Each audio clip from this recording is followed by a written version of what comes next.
Eu vou fazer a leitura de um parágrafo do seu próprio livro, O Despertar da Consciência, que consiste em: é bem verdade que o conhecimento nos ilumina e nos desperta.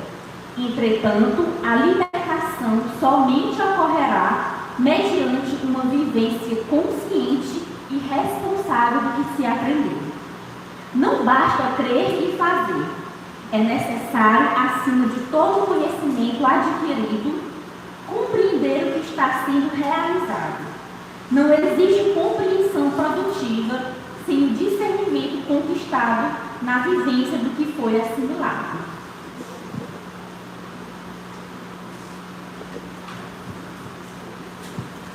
Sejamos todos bem-vindos, que a paz de nosso Mestre Jesus seja sempre em nossas vidas. É sempre uma alegria retornar a esta casa que sempre nos recebe como um lar de esperanças, que nos instrui como uma universidade de almas, que ensina a curar-nos como um hospital de misericórdia. O tema é desafiador, mas antes dele, eu gostaria de lembrar algumas premissas da nossa própria doutrina para facilitar o diálogo na sequência do que nós pretendemos. Porque, segundo Humberto Holden, não é o que sabemos, nem o que falamos, tampouco o que vivemos que nos faz evoluir. Evolução é vivência. E para Carl Gustav Jung, consciência não é a soma do conhecimento acumulado, mas o discernimento do conhecimento. E só se consegue o discernimento na vivência consciente do que foi assimilado. Para Allan Kardec, na Revista Espírita, o Espiritismo está no ar, ele está no espaço, ele está na natureza, ou seja, é uma lei da natureza. E na questão 145 da obra O Livro dos Espíritos, trata-se de uma doutrina eterna. E na questão 222 da mesma obra, o próprio Kardec: não me canso de esforçar para provar que o Espiritismo existe desde a mais alta antiguidade.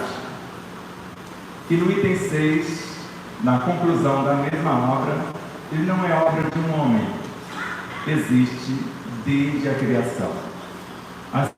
Assim, para Viana de Carvalho e Joana de Ângeles, também de Valdo Pereira Franco, e os três falam uma frequência diferente, mas dá na mesma coisa. Para Viana de Carvalho, por intermédio de Valdo, o Espiritismo é a ciência da religião, a religião da filosofia e a filosofia da ciência.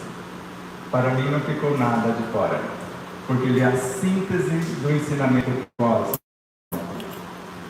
De modo que, quando falamos da doutrina do Espiritismo, é a síntese de uma filosofia que nos ensina a pensar, ciência que nos ensina a fazer e de uma moral que nos ensina a comportar.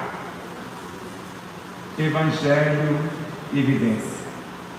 Na construção de nosso segundo livro, O Despertar da Consciência, de Sal da Terra à Luz do Mundo, nós fizemos um tripé, pelo menos em 3 capítulos, quando falamos do Evangelho, da oração e da bioenergia.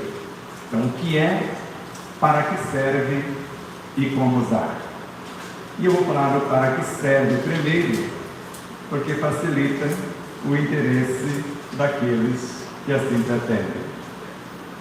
Para Mateus, no versículo 35 do capítulo 9, pregando o Evangelho do Reino e curando todas as enfermidades. Serve o interesse de vocês?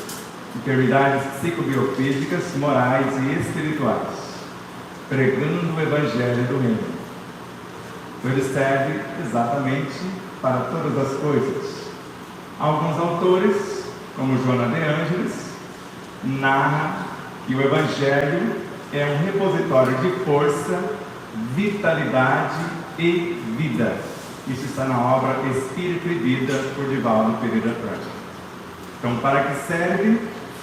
Para a cura de todas as enfermidades. O que é força, vitalidade, vida? Onde está? Emmanuel, na obra Irmão na lição Renúncia. O Evangelho não está aqui nem acolá, mas sim em ti mesmo, portas adentro do teu próprio espírito, nos mais íntimos reforços de sua consciência e de seu coração. Para mim ficou fácil, só depende de eu saber o que é o espírito, o que é a consciência e o que é o coração, porque não é esse no corpo físico.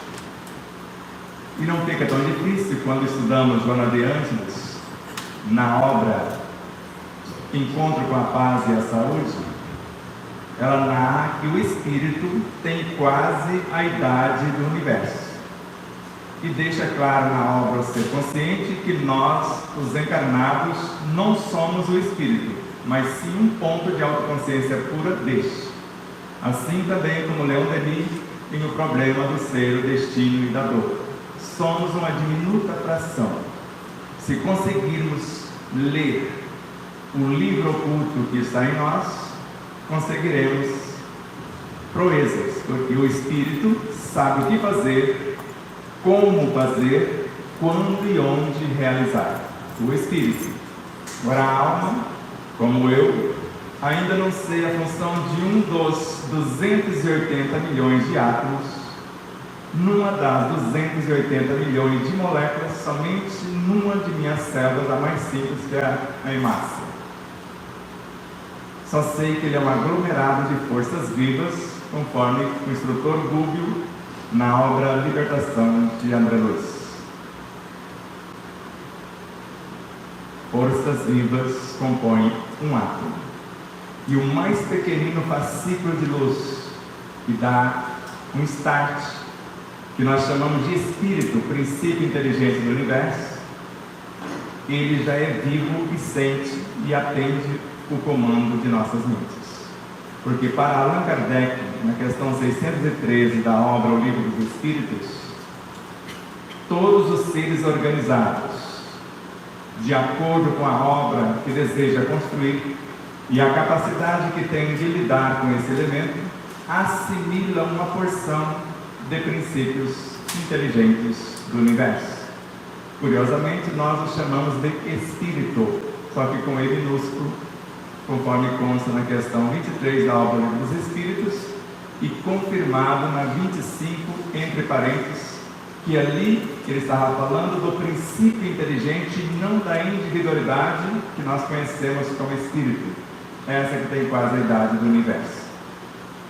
Mas na questão 76 da mesma obra, agora ele está falando dos seres inteligentes da criação, esse espírito individualidade, e não mais do princípio inteligente universal. Pode ir lá e consultar. Então, se eu sei o que fazer, quando e como, por que não faço? Porque muitos acreditam que são o espírito na sua totalidade encarnado. Você acredita nisso?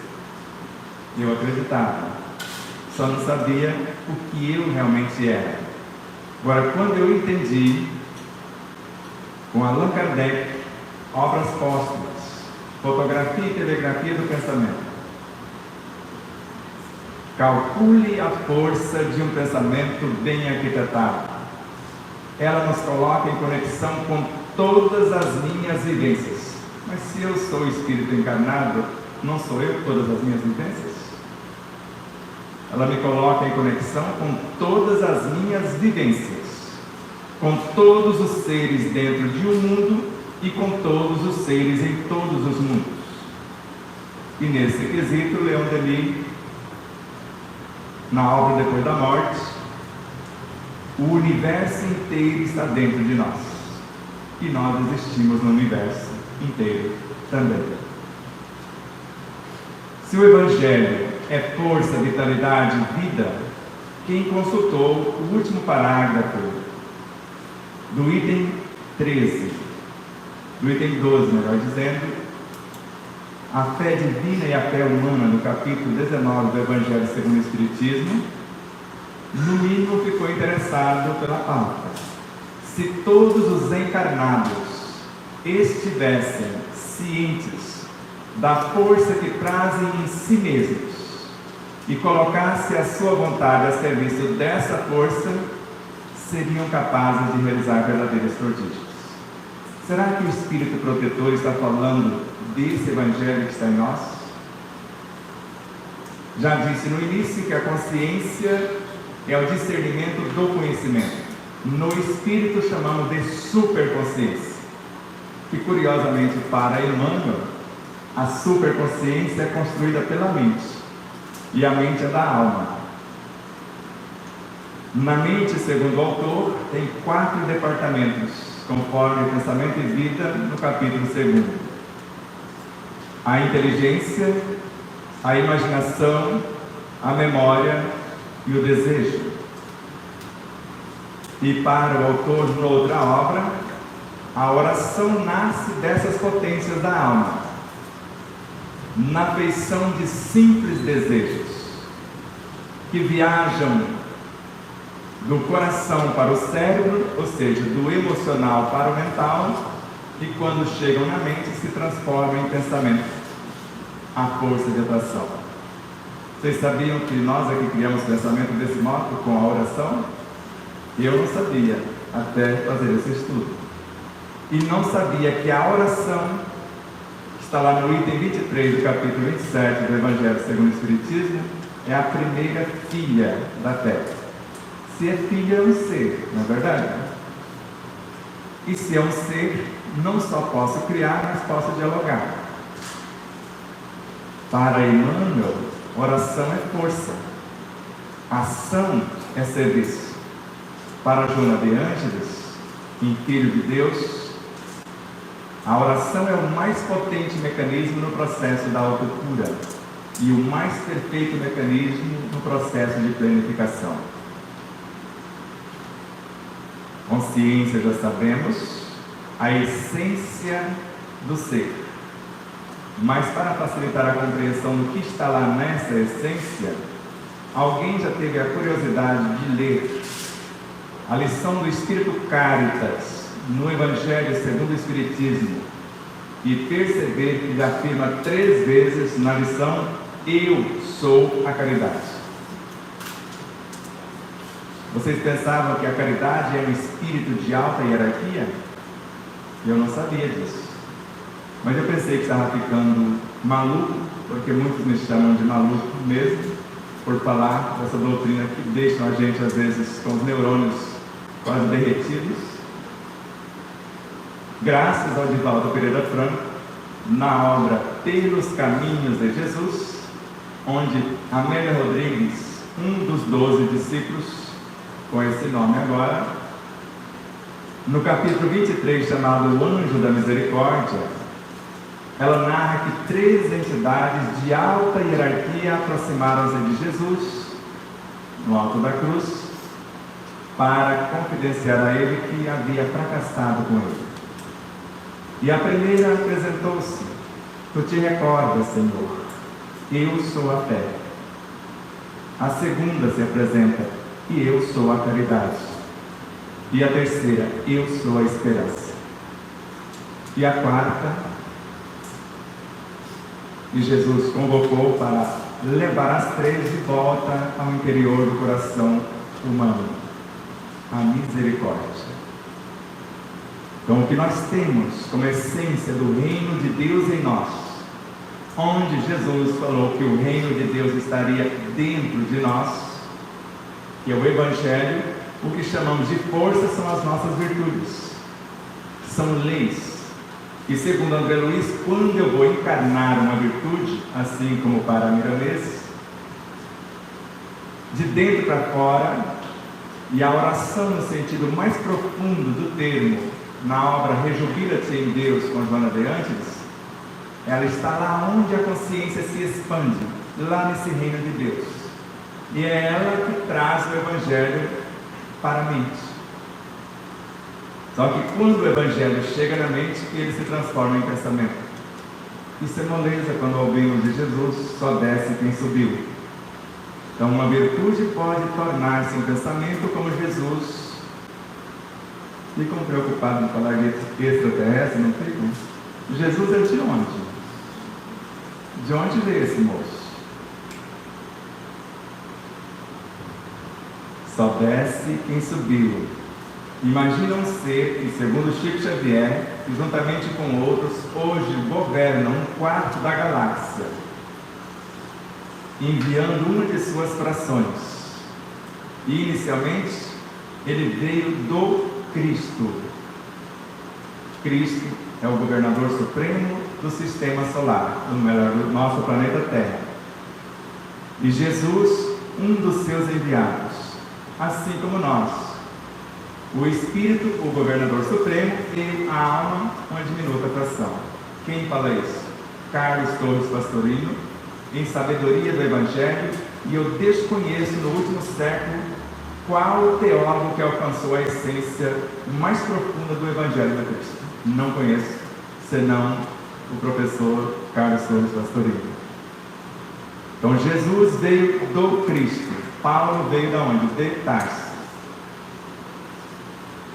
Então eu posso, de dentro para fora, trazer uma realidade com a paciência, que é mãe da caridade. Está no Evangelho segundo o Espiritismo. Eu também não sabia que virtude gestava virtude, mas está. E a Joana de Anjos que gosta de falar disso. E nós vamos escrever só no próximo livro um capítulo inteiro só sobre as virtudes. Quem é filha de quem?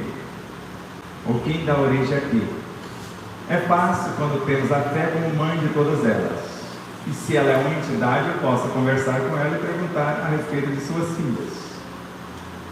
Mas como nós estamos falando da caridade, e para nós a caridade é o Evangelho em ação, quando Kardec, na questão 886, questiona o Espírito da Verdade, no Livro dos Espíritos, qual o verdadeiro sentido da palavra caridade como a entendia Jesus? Já que para nós, a caridade é a alma do Espiritismo e fora dela não há salvação. A resposta foi benevolência com todos, indulgência para com as falhas alheias, perdão das ofensas. Ou seja, 3 virtudes em plano menor que inicialmente compõem a caridade. Benevolência é uma virtude que, segundo André Luiz, conduz o destino dos seres. O bem de todos é o eterno princípio. E a benevolência visa a promoção do ser, ou seja, capacitá-lo para que lhe ande o caminho com as próprias luzes. A indulgência é construída por 3 virtudes menores. Vai imaginando, o Espírito é a mesma coisa. Ela é constituída da piedade, que atrai o assistido, da ternura, que o acalma quando ele aproxima, e do entusiasmo, que o reergue, para que ele tome consciência, arrependa-se com o auxílio do perdão, e arrependimento, tomada de consciência e reparação. Mas o perdão só faz isso. A pessoa se arrepende após um autoexame, toma consciência do que foi feito, se propõe a reparar. Só que quem faz a concessão para que haja reparação é a misericórdia. É ela que estabelece o espaço, os mecanismos para que haja essa reparação. Mas para Joana de Ângeles, mesmo ela criando esse espaço, quem vai assistir mais diretamente são 3 outras virtudes: alegria, gratidão, esperança. Para Joana de Ângeles, a gratidão é filha da plenitude, que também é filha da paciência. Já vai ficar simples daqui a pouquinho. Estou complicando mesmo para depois a gente... Então não esquenta a cabeça, fica tranquilo, se respira fundo, já vai ficar palpável no nosso dia a dia. O que você comeu hoje no café da manhã? Você sabia que você se alimentou do Evangelho? Você sabia disso? Para o espírito Caena, o Evangelho está no ar. Ele está no espaço, ele está na água, ele está nos peixes, ele está nas aves, porque o Evangelho é que dá origem a todas as coisas com uma das suas potências, que é a vitalidade. Lembra que eu disse com Joana de Ângelo, é força, que é a lei, vitalidade é a matéria-prima e vida é a resultante. Quantas pessoas sabem que se nutrem do Evangelho? Muito poucas. Por isso que Jesus, como o Evangelho personificado, disse num dado momento: eu sou o pão da vida. Coma, esse é o meu corpo. Só que o corpo que ele estava falando é o planeta. É o corpo ciclópico do Cristo. Tudo o que fizeram dos meus irmãos mais pequeninos, é a mim que o fazeis. Qual o irmão mais pequenino?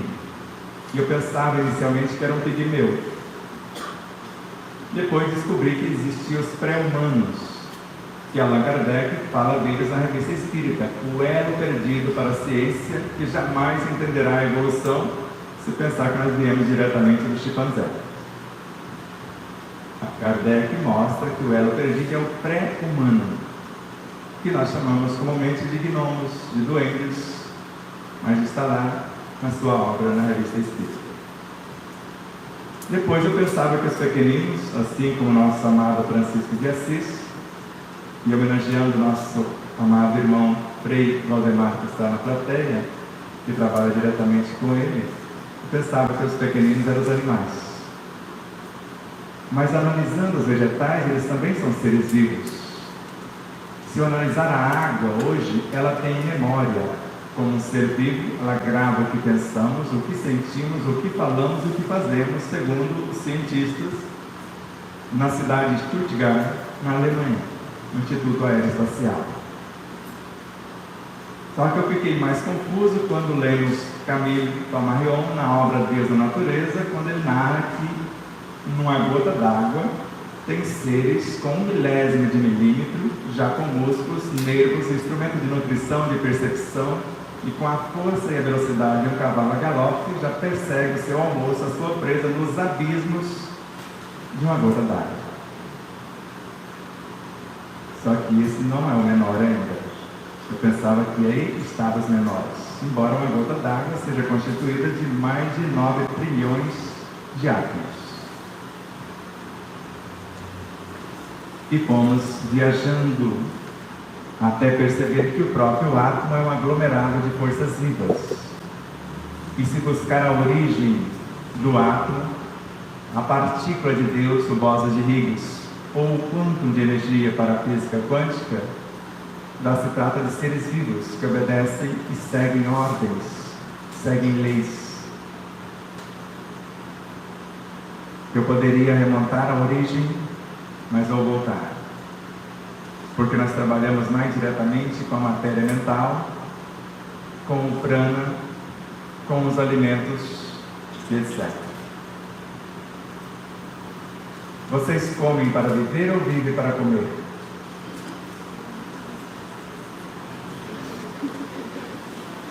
Onde está a saciedade? No estômago cheio ou na mastigação bem feita na boca? Nós sabemos que é na boca. Depende do tempo, a consciência que eu mastigo o alimento, eu posso mastigar uma única porção e ficar saciado. Ou comer além da conta e passar mal. Onde é extraída a maior quantidade do alimento? Isso é Evangelho na evidência. Já que o Evangelho está em tudo. Mais de 90%, chegando a 95% mais ou menos, do energismo do alimento é extraído por mais de 35 milhões de pequenas glândulas na intimidade da boca. Quando nós não conseguimos fazer com os olhos, com o toque ou com os nossos sentidos, ou diretamente dialogando com a consciência do alimento, como nos ensina o médico, cientista e espiritualista Deepak Chopra. Assim, ainda nesta vivência voltada à alimentação, Por que estou falando nisso? Porque Hipócrates, o pai da medicina, 4 séculos antes de Jesus, já afirmara que a cura está no indivíduo. E que se tiver algum medicamento que ele pudesse receitar, que seu alimento seja seu único medicamento. Será que ele sabia que a cura era o Evangelho que estaria em nós? Que não só Jesus disse-nos: sois deuses, o reino de Deus está dentro de vós, o Evangelho, farão coisas maiores do que agora faço. Mas eu nunca ouvi de Jesus, ou em algum lugar que esteja escrito, que ele disse em algum momento: eu curei você. Mas sempre disse-nos: a sua fé te curou. Ele ativava os nossos potenciais, e é o que nós fazemos, segundo André Luiz, quando aplicamos um passe. Com o diferencial que o passista comumente não sabe, que quando ele põe as mãos sobre alguém, ele se vincula à pessoa que recebeu o passe. E tudo que ele fizer nas demais horas de seu dia, equilibra a pessoa um tanto mais ou a desequilibra. Assim como a maioria dos professores não sabem, como nos ensinou Jean Henrique Pestalozzi, que a primeira etapa de sua instrução começa na sala de aula, mas o aluno vai assimilar de fato o que ele vive nas demais horas fora da sala de aula, porque ali ele fez a conexão com a consciência dos educandos, mas o que ele vive, segundo o que ele prega, é que vai fazer a diferença daquilo que pretende.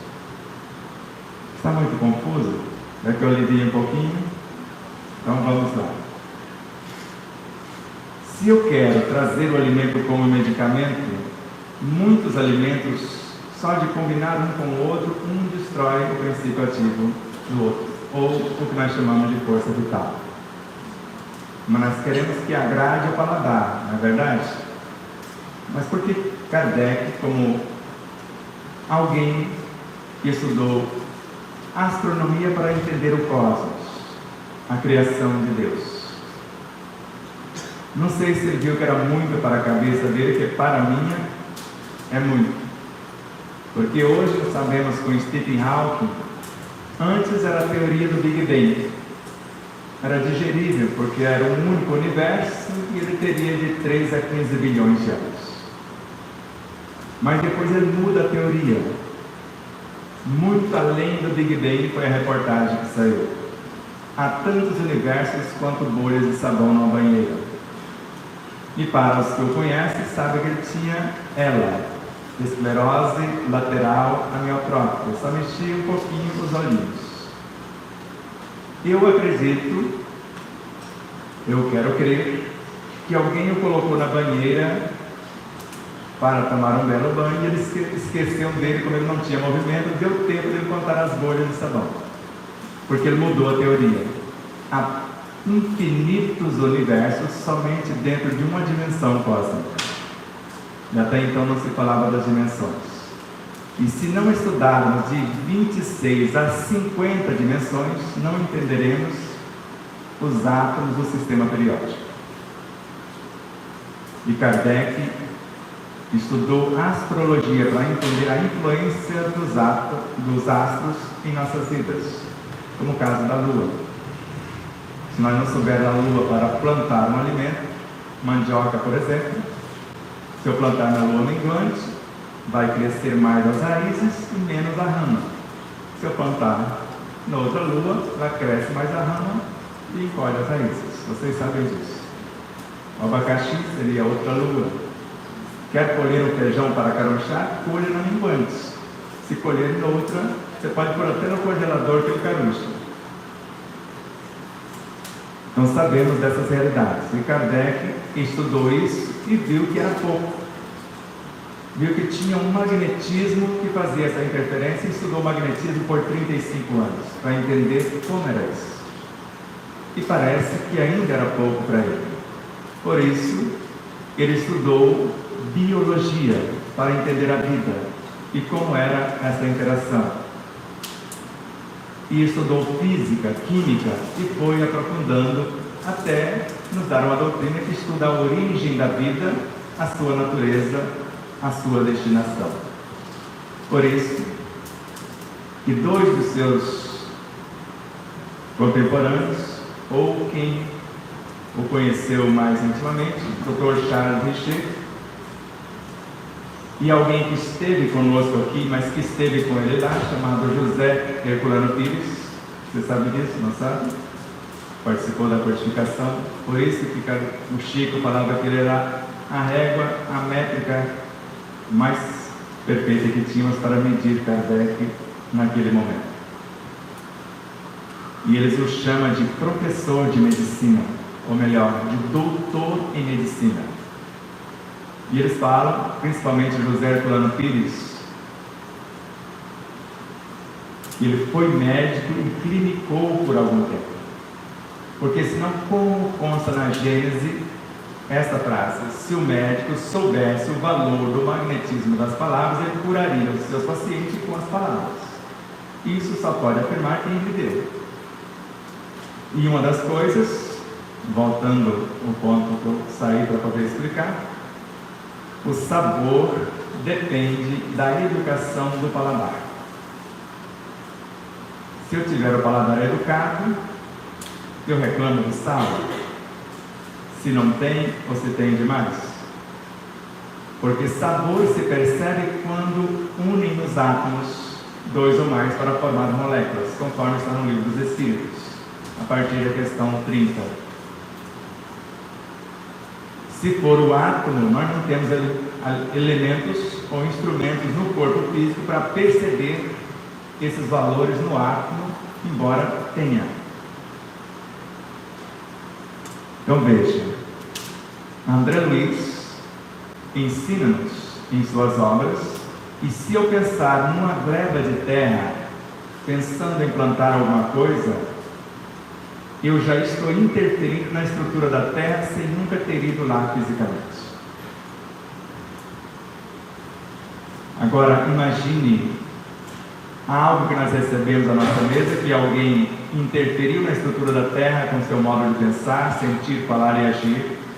No caso do horticultor, o agricultor, quem cultivou, quem colheu, quem armazenou, quem confeccionou, e ainda na hora de apenas comer, a gente ainda reclama de tudo. E basta meio segundo de lamentação para transformar o mais perfeito alimento em veneno, segundo Miramês. Então, Evangelho e vivência. Agora vamos estar bem simplesinho. Vocês gostam de economizar recursos para fazer uma viagem, alguma coisa parecida?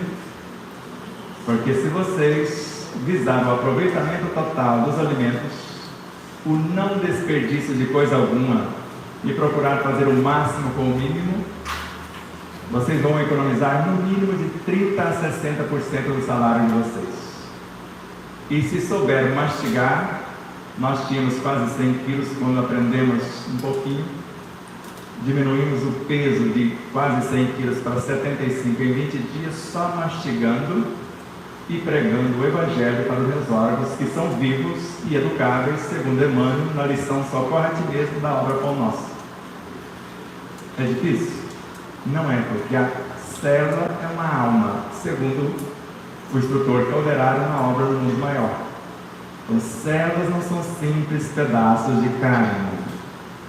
São pequenas almas, companheiras de evolução, e devem crescer com as nossas almas.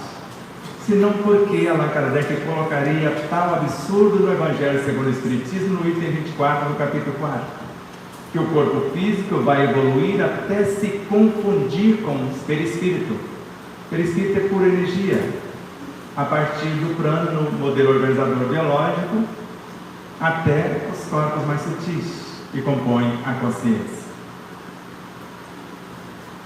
E o perispírito também vai sofrer transformações sucessivas até a sua completa purificação, vírgula, que é a natureza ou estágio dos espíritos puros.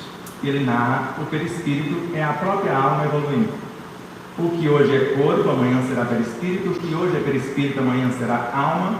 O que hoje é alma será um conjunto de virtudes, componentes dos Cristos que vivem em nós e compõem a nossa consciência. Porque se tudo que existe cá existe lá, como o Leon Denis narra, então aqui dentro de nós existem os nossos Cristos, que nós chamamos inicialmente de eu superior, de anjo da guarda, de mentor.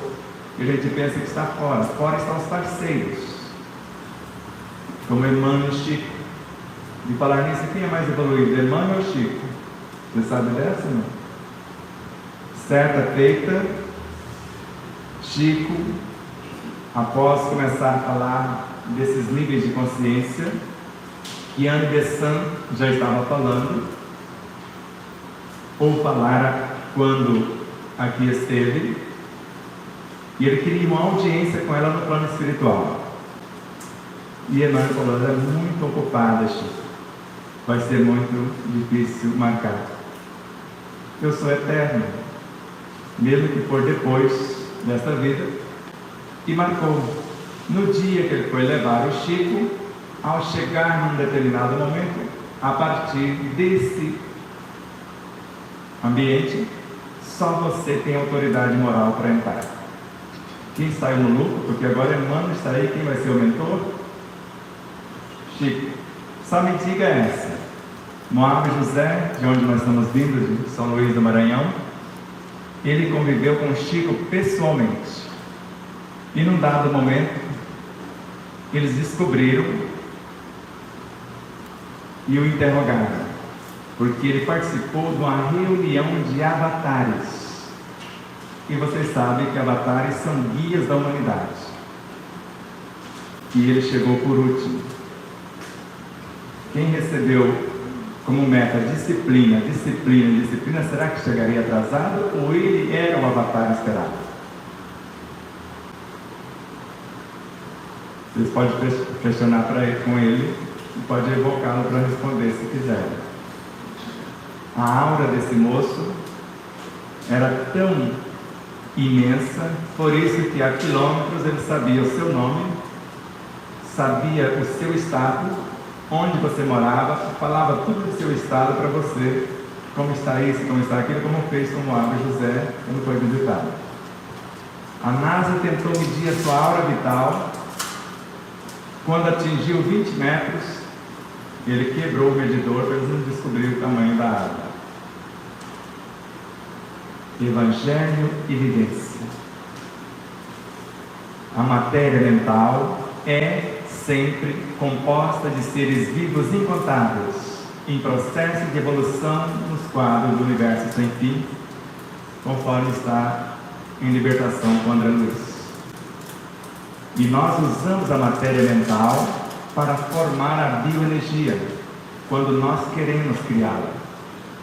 E conforme Kardec, ou nós arrebanhamos uma porção de fluidos antes dela, que é o fluido cósmico, ou prana, e gravamos nesses fluidos as nossas virtudes.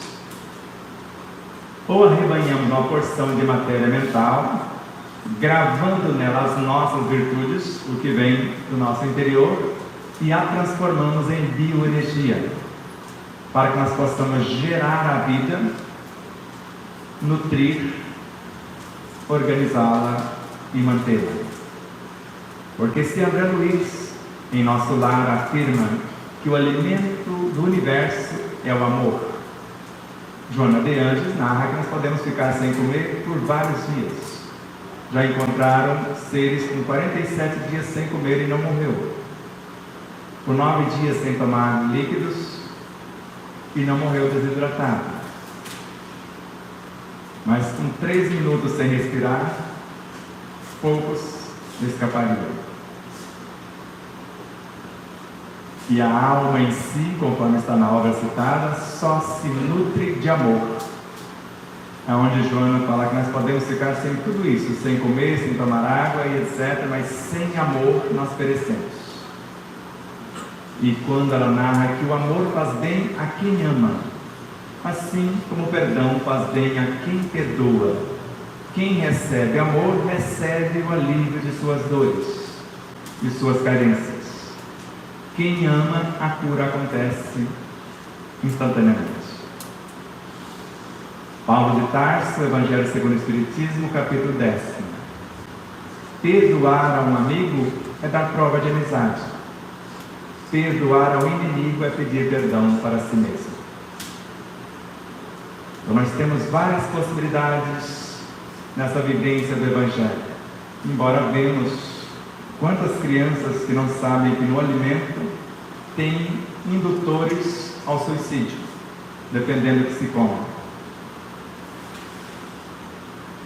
E não é só nos alimentos, nos medicamentos também. Porque houve uma lesão num de nossos joelhos, quando fazíamos artes marciais, e num dado momento veio ideias suicidas. Eu fui ler a bula e estava lá. Mas tem informações que recebemos pelo celular, certas leituras, que também nos induzem a isso. Estou falando porque nós estamos no mês da prevenção. Então vejam, hoje nós falamos algumas situações ou coisas. Por exemplo, vocês fazem fofoca? Só uma pequenina de vez em quando? Fofoquinha básica? Porque a fofoca você aumenta um ponto no ponto de alguém. Só que Chico fala que fofoca mata. Chico. E eu tenho um videozinho dele falando isso. Fofoca, meu filho, mata. Mas devemos ter estações terminais da fofoca. Chegou em nós, parou. Para Ramatiz, a fofoca é a pior magia negra. Se não aprenderam a fazer magia negra, você já sabe que é só fofocar. Agora eu fico pensando a maledicência que Kardec coloca no Evangelho segundo o Espiritismo, que se usar da mentira, da maldade, da maledicência para difamar alguém, não tem perdão. Eu assustei com o negócio. Eu só vou ter paz na consciência o dia que eu reconstruir tudo que destruí. Pode ir lá e confirmar. Está no capítulo 10, 11, por ali. Vamos falar de Evangelho para os nossos órgãos que são vivos e educáveis? O corpo tem uma consciência, que Kardec, José Antônio Pires, chamou de o ser do corpo. Eu posso conversar com a consciência diretora do corpo, nós chamamos de consciência ativa nesse corpo, e cada sistema tem uma consciência que o dirige, cada órgão tem a sua consciência, porque do contrário, como Emmanuel fala para a gente conversar com os órgãos, falando do Evangelho. E como o Evangelho na ação é amor, e o amor é o antídoto mais potente para a cura também de todas as enfermidades, segundo João. Porque é outro nome que se dá ao Evangelho. Porque o amor, numa frequência, ele é a substância, ou seja, a vitalidade que gera e nutre a vida, noutra ele é a lei que organiza e mantém a vida segundo a altura. Se eu não tenho uma noção de anatomia e depois de fisiologia, como que eu posso dar ordem a uma coisa que eu desconheço? Agora, se eu tiver paciência, porque quando vemos Joana de Ângeles na obra Desperte e Seja Feliz, por Divaldo Pereira Franco, no capítulo O Médico Interno, falar que nós temos capacidade de criar células com poder quimioterápico. Para que eu vou fazer quimioterapia que nunca curou o câncer, nunca curará? Assim como um remédio nenhum cura coisa alguma. O que cura é a transformação moral do indivíduo.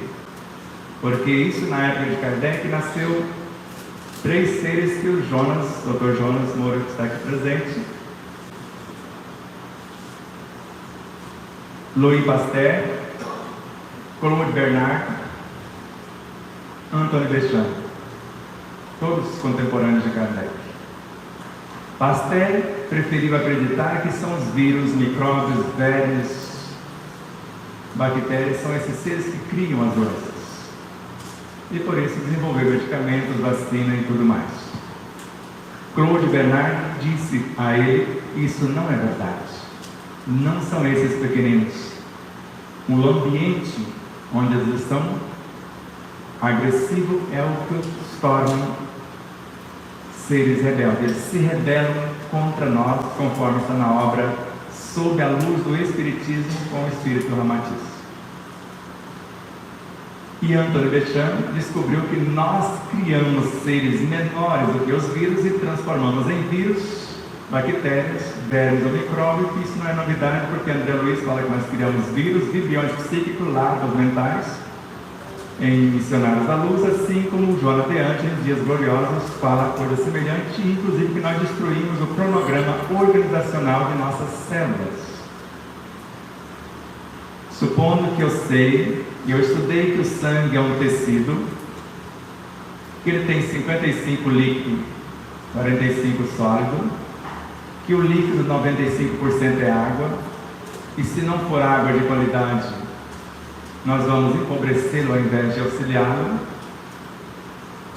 5% são nutrientes, que na parte sólida, plaquetas, leucócitos, hemácitos, que vem de uma só célula, que é a célula tronco. E nós temos uma fábrica dentro de nossa medula óssea. Mas se eu estudar as plaquetas, eu vou perceber que ela é peça de reposição da célula, porque eu desmonto a célula tronco, que é o que chamamos de plaqueta, os pedacinhos. Mas se eu vou construir a hemácia, eu extirpo o núcleo, porque a hemácia obedece o que pensamos e o que sentimos. Ela não tem consciência própria. Ela obedece o que nós pensamos ou o que nós sentimos. E os leucócitos, se eu dividir em duas famílias, tem os granulócitos e os agranulócitos. Eu deixo os granulócitos ali por enquanto, pego essa família aqui e divido em 3. Em 2 inicialmente. Linfócitos, cria os anticorpos. E eu pego a outra família e divido o linfócito T, linfócito B e linfócito T, melhor dizendo. Agora eu pego e divido o T em supressores, auxiliares e citotóxico. O citotóxico é o natural killer, é o que mata a célula cancerígena. Só que eu crio para destruir aquela célula, como nos ensina André Luiz. Por isso, com 2 meses de vida apenas, fazer quimioterapia para quê? Se eu sei criar a célula com poder quimioterápico. Isso é evidência do Evangelho quando eu quero fazer o que chamam de autocura, onde eu sei o que eu estou fazendo. Porque quando eu penso, eu crio átomos, conforme está no Livro dos Médiuns com Allan Kardec. Pode ir lá e consultar do item 126 ao 131. Ou alimentos ou medicamentos, conforme lá está, ou moléculas saudáveis, conforme está na Gênesis no capítulo 6. Ou a porção de fluidos, gravando neles as minhas virtudes e conduzindo-os para o bem, posso fazer algo semelhante. Como fazemos isso? Cada célula em nosso corpo, como eu disse, tem uma consciência, assim como a consciência do órgão, do sistema ou do corpo. Se eu não sei nada sobre o corpo, pelo menos eu tenho que ter uma noção do que é esse ser que conduz o meu corpo. Se eu já sei dessa consciência que conduz um dos sistemas, eu vou dialogar com ela após falar com o ser do corpo. Se eu sei da consciência do órgão, eu vou dar ordens a esse órgão, ou mergulhar nos tecidos que o compõem, conforme Joana de Ante nos ensina. Ou falar com as células ou com as subdivisões. Como fazemos isso? Quando cozinhamos um vegetal, nós jogamos mais de 70% fora na água. Se tirarmos a casca, mais de 300% fibra que estava na casca. Se deixar para comer uma cenoura, por exemplo, depois de 1h30, não tem mais nada útil ao corpo. E o diálogo começa com o alimento, se eu vou adquiri-lo na feira, se eu ainda não sei plantar, ou não tenho oportunidade de plantar. Porque ali, se eu reclamar dele, segundo Leon Denis, a vibração de um pensamento expulsa tudo que for contrário e atrai tudo que for semelhante. Agora imagina comprar o alimento fazendo fofoca. Pode imaginar vocês. Nós vamos levar o que para casa? E na hora de cortar, se eu não souber cortar, pedir licença, ele praticamente no corte, como acontece com um peixinho nos oceanos, se eu não souber estabelecer o corte, a carne dele transforma, libera o veneno e ele pode matar uma pessoa. O alimento, dependendo do instrumento que eu uso e da maneira que eu faço, às vezes a gente gosta de ralar a cenoura para fazer a salada, não sabe que ali já perdemos mais de 50% só da maneira de cortar, dependendo de quanto tempo eu deixo antes de comer. Quando nós comemos a cenoura in natura, com a casca bem limpinha, é 100% de aproveitamento.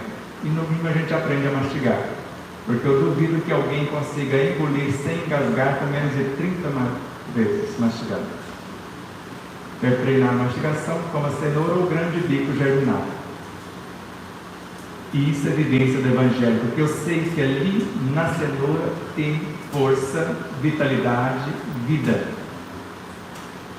Agora eu estou fazendo como Deepak Chopra nos ensina na obra Conexão Saúde, e eu estou dizendo a essa mão de obra especializada que nos ajuda a reconstruir a visão física com a sua vitamina A, que eu quero enxergar a essência das coisas ou enxergar a maldade nas pessoas. Porque se for para enxergar a essência da vida, ela nos vai ajudar a reconstruir os tecidos. Então, quanto mais nobre for a intenção, quanto mais consciência eu tenho da alimentação, eu posso ficar parado em frente ao alimento e absorver a essência dele com a mente. Consciência a consciência, como nos ensina o médico citado. Mas se não sabemos fazer, quando mastigar, no mínimo, entender que o que nós chamamos de saliva são enzimas, criadas pelo que pensamos e sentimos, e são orientadores daquilo que estamos mastigando. Então, pensar na agilidade do corpo, na leveza, na beleza, no peso ideal, na memória, o que vocês quiserem. Só que não adianta fazer isso durante a refeição e depois desmentir, depois da refeição, o que nós programamos. Por exemplo, alguém já disse a você que a sua oração é fraca quando você ora por alguém? Para mim já disse várias vezes, porque eu não sabia que quando eu oro para vocês, se eu não viver o que eu pedi na oração, ela pode perturbar vocês e não valer coisa alguma. Evangelho e evidência, já sabemos o que é, para que serve, um pouquinho de como usar. Eu só não falei do coração no espírito, falei? Não. Para Joana de Anjos, o coração no espírito é o que nós chamamos de mental abstrato, conhecimento transcendente e emocional abstrato, vivência do conhecimento de forma consciente. E é dali que nascem as virtudes para compor a superconsciência. E é dali que nós vamos trazer pensamentos abstratos e transformá-los em concreto quando queremos mudar uma realidade. Então não é difícil. Se vocês apenas respeitarem o alimento visando o aproveitamento total, isso já é um processo de meditação. Mas se souber, na confecção do alimento, normalmente algumas cozinheiras ou cozinheiros não sabem disso e sentem-se mal comendo logo em seguida, porque o melhor da peça saiu no vapor, no toque, porque nós nos nutrimos pelo toque no alimento, no olhar. Quando nós sabemos disso, deixa o povo comer, meia hora depois no mínimo, aí é a hora do cozinheiro ou de quem confeccionou o alimento que ficou com o melhor da peça. Por isso, o amor faz bem para quem ama. A felicidade de quem ama o que faz, ama cozinhar, é que alguém goste da sua comida. Mas de preferência não coma muito, coma o suficiente. Porque eu como o que o meu corpo necessita e quando ele pede. E normalmente é o mínimo em relação ao que eu comia bem pouco tempo atrás, por saber dessas realidades. Porque se eu estou dentro de um oceano de energias, se eu souber canalizá-las com a respiração, porque a respiração nutre o corpo em mais de 70% de tudo que ele necessita. E às vezes não sabemos respirar, porque o pensamento enriquece ou empobrece o ar, assim como os sentimentos. Boas leituras, segundo Joana de Ângeles, enriquece a mente, acalma o coração físico ou o coração no espírito e estimula o progresso que está lá na superconsciência. O relaxamento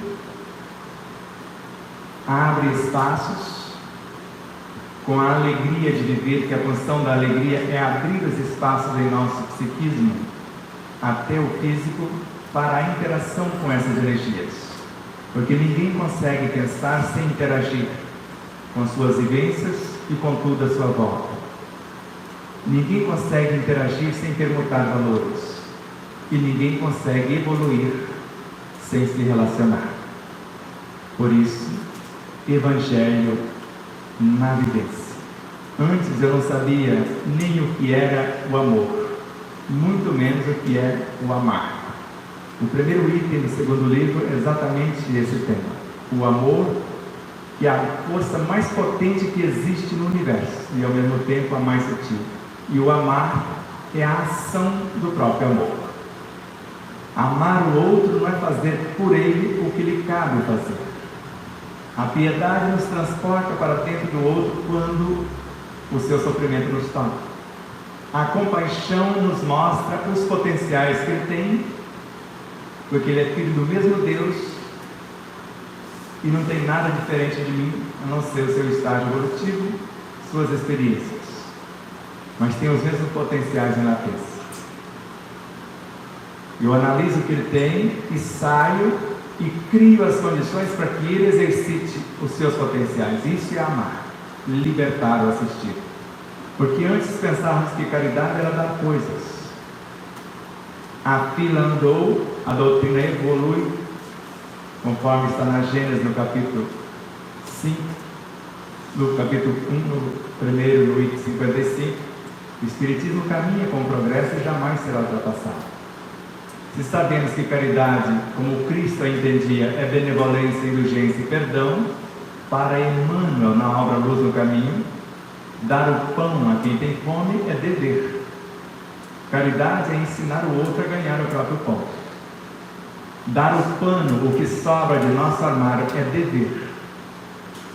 Vestir o nu com novas ideias, à luz do exemplo pessoal, é caridade. Pode ir lá e consultar, a lição chama Dever e Caridade. E para o Espírito Carlos, e finalizando a nossa fala, o faminto o seu próprio pão, e o enfermo a curar a si mesmo. Porque em André Luiz, entre a terra e o céu, um dia o homem ensinará ao homem, mediante as lições do divino médico, Jesus, o Cristo de Deus, que a cura de todos os seus males reside nele próprio, no seu pensar, que cria forma, no sentir que dá vida ao que se pensa, no mentalizar ou falar que dá movimento e na atitude que dá direção. Por isso, conversar com o corpo, com seus sistemas, com seus órgãos, com suas células, não é difícil. Mas viver o que foi proposto durante esse diálogo é que faz a diferença. Quanto mais nobres as intenções, quanto mais extensos os benefícios, mais profundo mergulhamos dentro da nossa própria essência, trazendo as pérolas dos conhecimentos acumulados, conforme nos ensina Joana de Ângeles. E mais conexões fazemos com outros mestres, trazendo as inspirações, porque todo ser que se esforça para o bem, Deus multiplica 100 ou 1000 vezes a mais, conforme o Espírito Amigo, na lição dar-se-á aquele que tem no Evangelho segundo o Espiritismo. Muita paz, muito obrigado.